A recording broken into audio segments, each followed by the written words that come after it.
Nice cosplay, soldier. What's that badge even for? Halloween. The TSA officer chuckled as he scanned the man's uniform, eyes stopping at the gleaming badge on his chest.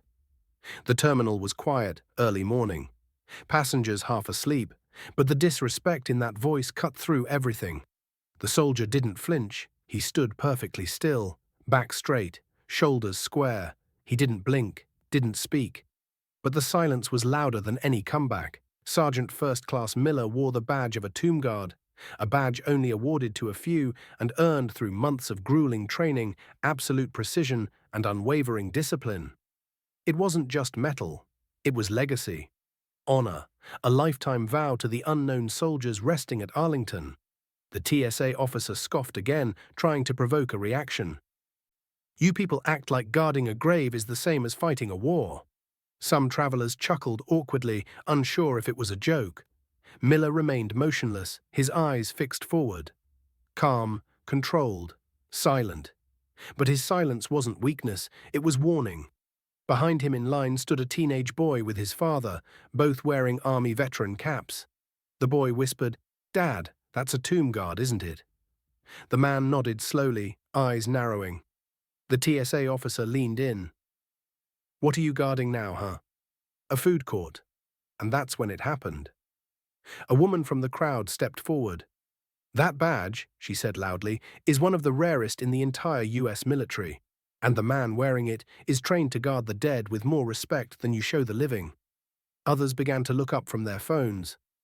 A man in a Marine Corps sweatshirt stepped closer, folding his arms. "Do you even know what it takes to earn that badge?" he asked. "They train in silence, in storms, through every hour of the day and night, rain, snow. No sleep, no excuses."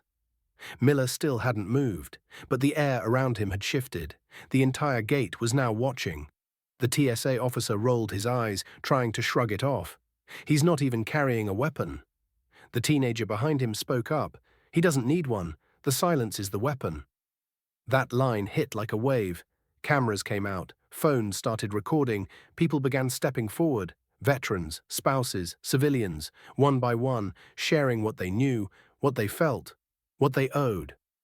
A woman whose brother was buried at Arlington said softly, "My brother never came home, but I sleep at night knowing someone like him stands over his grave in complete silence, every minute, every day." No matter what, the TSA agent started to step back now, realizing he'd crossed a line, a big one. The veteran dad took off his cap and walked up to Miller. "Sergeant, if no one said it today, thank you for guarding what matters." He saluted, and then finally Miller spoke. His voice was calm, unshaken, but it echoed through the terminal like thunder. "I don't speak for applause. I don't move for praise. My silence is not submission, it's sacrifice. I represent soldiers who have no voice left. So I carry their memory in mine, every step, every breath, until my last." The TSA officer froze. There was no comeback for that. A moment later, Miller turned and walked toward his gate. As he passed, travelers stood, one by one. Some saluted, others held their hands to their hearts. No claps, no noise, just respect, raw, silent respect. The video hit the internet that same day. In under 24 hours, it had 8 million views. People around the world watched a man mocked for guarding the dead and saw what it truly means to honor the living. The TSA officer was later suspended, pending review. But Miller, he returned to Arlington that same week, and when the bell struck the hour, he resumed his walk.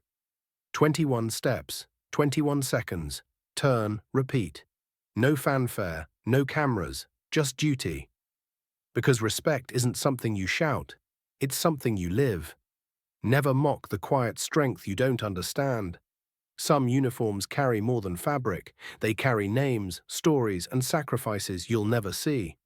And sometimes silence speaks the loudest truth of all. Before you scroll, take a second to share your thoughts below.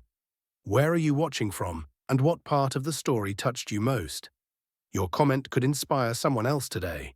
Like, share, and subscribe for more stories that speak to the soul.